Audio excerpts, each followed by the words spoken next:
Hey everybody, I hope y'all are having a great week. Welcome back to the latest edition of our reading tips for how to navigate your way through the American YAWP.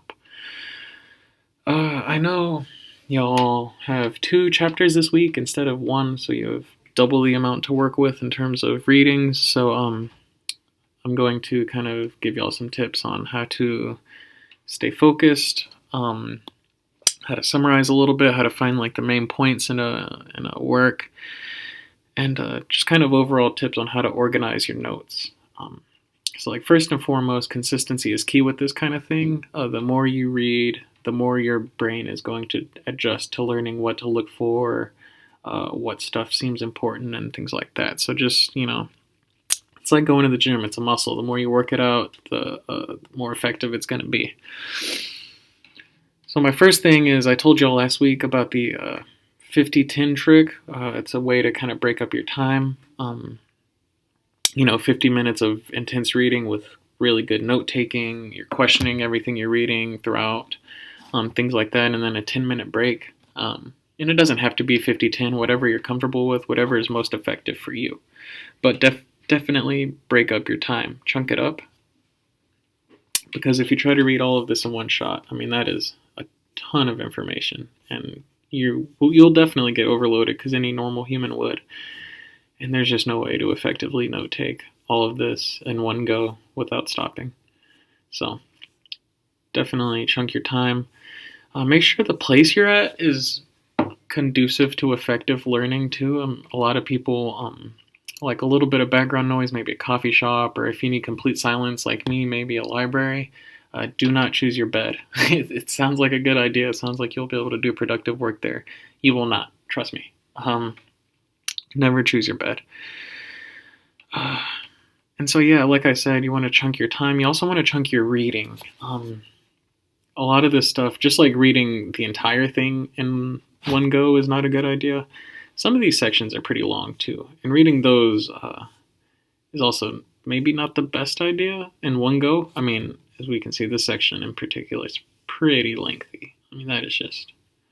And you just have names everywhere, important publications, cultural movements, and that's just in one paragraph. That is a ton of information to have to break down in one go. So I would chunk your sections also into maybe like thirds or half, whatever works for you, but don't just try to, do it all in one go. So in terms of like finding out what is important to look for, what is maybe not, I always kind of read the intro, the first section, and the conclusion section. That's usually where you're going to find the chapter / sections, key idea elements, people, events, all of those things. They're going to be kind of almost highlighted in the intro and the outro. And so, let's see, this intro, we're going to, if you see some important names, like a president, that's worth taking note of. If it talks about kind of maybe important context you think is happening, like increasing social inequality, like this is important to take note of, right? Even kind of if you see some ideas you haven't seen before, such as these concepts right here, the new woman and that other one, you're going to want to kind of take note of these, and they might not be repeated in the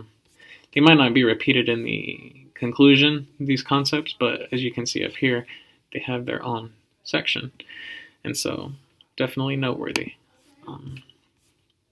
Like I said, you want to go to the conclusion as well and see what is kind of echoed from the intro in there. Obviously, poverty, unparalleled rates of inequality. This is very focused on inequality, which makes sense because it's the Roaring Twenties, right? And everyone knows what came after the Roaring Twenties. So kind of hold these two ideas in your head at the same time, and kind of look at how these concepts, these events, these people are introduced throughout the chapter, along with the intro and the conclusion, and that will kind of help you. see what is important. I know this talks a lot about the Klan. If you see the certain things mentioned more than once in more than one section, look at how many times this talks about the KKK. I mean, that is clearly something you want to take note of, right? The social relations at the time. And so that's more or less how you identify important stuff. Anything that's repeating, anything that has like an official name or date or an event. And obviously, like, there's going to be a lot of things with official names, dates, and events in a history textbooks. You don't have to take note of every single one, but that is one way of knowing that they are important. And like I said, repetition, seeing what repeats frequently is also the most important, most effective way at knowing what's important. So in terms of organizing your notes, you want to highlight not just anything. You also want to annotate. Like I said, some kind of note taking is always needed, and I think annotation really helps you engage with the text because you're asking yourself, what does this mean? Or you're making comments, maybe connecting it to something else you're learning, maybe even something else you're learning in a different class. This is all very good to kind of just let you roll the text around in your mind and kind of get comfortable interacting with it. And yeah, like I said, you just always want to kind of question yourself as you're reading. You want to question the text, maybe even challenge the text. And you just always want to wonder how to connect this last section with the previous ones, and kind of draw out the bigger picture, right? And so keep this in mind as you're making your way through the American YAWP. And please write down any questions y'all have about any complications with reading or something that I can help with in next week's video. And yeah, good reading.